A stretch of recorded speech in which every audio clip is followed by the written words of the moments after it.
little while ago, I interviewed Judge Marilyn Zayas. She's a judge for the 1st District of the Court of Appeals in Ohio. We spoke of her experience as a judge, how she became a judge, her advice to the youth, as well as what she would do differently in her next term. Check out the interview. Today we bring you a special interview with the Honorable Judge Marilyn Zayas. Thank you for having me here. Thank you for this interview. Yeah, so I suppose my first question to you is, how did you become, Your Honor, how did you become a judge? Well, I think there's two pieces to that. One is like, what's the process? And then the other is a little bit of like what is my why, right? So which do you want me to answer first? I suppose your why, like what's your backstory? How did you come to become a judge? Okay, so I was, I was first an attorney, and being a judge is my third career. So my first career was technology. I was an IT manager at Procter & Gamble, and that relocated me from New York City to Ohio. My second career was attorney. Went to law school after being in Cincinnati for a bit, and then I decided to run. So all the state judicial seats in the state of Ohio are all elected, all the way up to the Supreme Court. So my why was really, it was two pieces. One was a frustration of, as an attorney, there are moments that you are in a court in front of a judge that are wonderful moments, that you really feel like the judge really worked really hard to understand the case and understand the facts and understand everyone's position and everyone's arguments.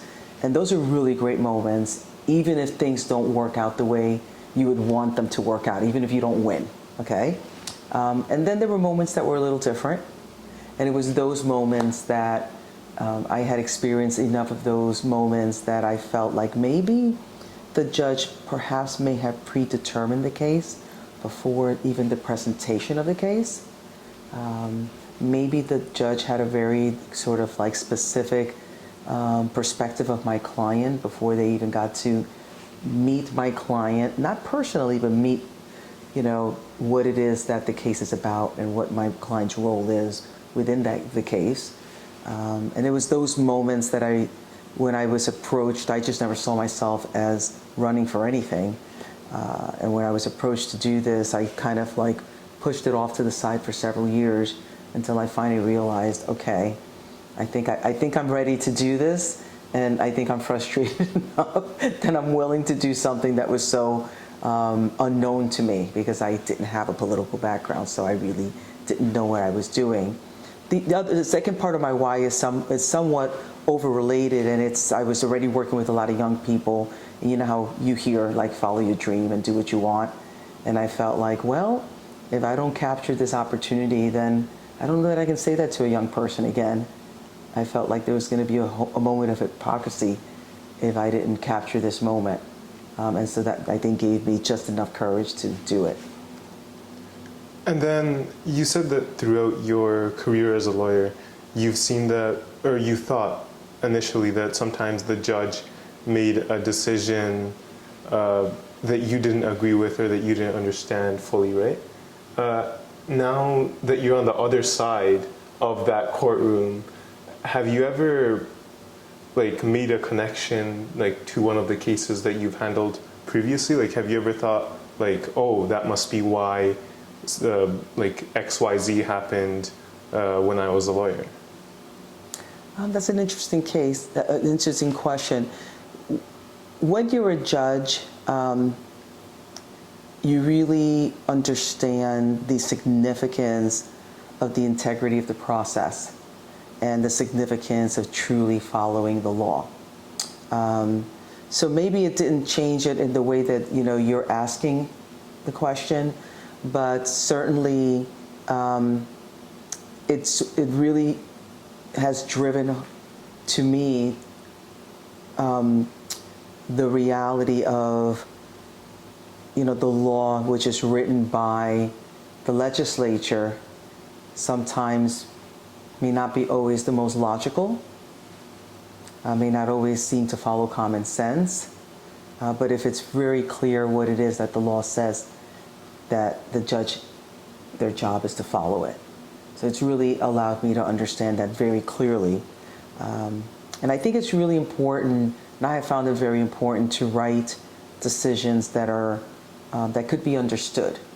So if it doesn't go somebody's way, and maybe they thought that it should, if the decision is written in such a way that truly explains how the law works, then at least there's an opportunity for that person to truly understand why it didn't work the way that it did.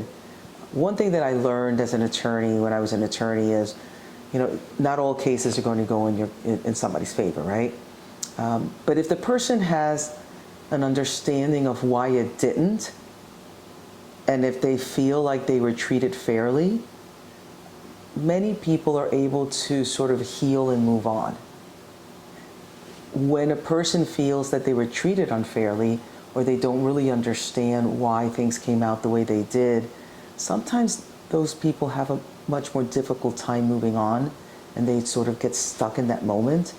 So I realized that, and I carried that forward into the way that I handle the courtroom proceedings, and the way that I write decisions, and the way I decide to sit the cases as well. So really it's a way of also handling like someone's emotions on one side, because they may be innocent. However, it's also about interpreting the facts like from a nonpartisan view, essentially. Mm-hmm. And keep in mind that, so my job is, so I'm a Court of Appeals judge, so like those determinations of guilt or not guilty, those sorts of determinations have already taken place. Or I suppose like if they have the right to appeal, essentially. Right. So they're always going to. So the way it works in Ohio is there's two levels of appeals. The first level, which is where I sit, everyone has, no matter what the case is. It could be a child custody case. It could be a traffic accident. It could be a contract that was not fulfilled the way that it should, and there's perhaps millions of dollars at risk. And it certainly could be a criminal case. So all of those things have been decided, and when one of the sides appeals, they do have a right to appeal at my level. Okay?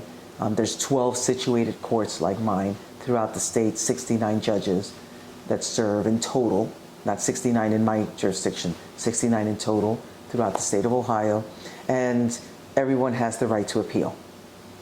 Once the Court of Appeals makes a decision on that appeal, the next level will be to appeal to the state Supreme Court. Well, the state Supreme Court gets to determine which cases they will hear for the most part.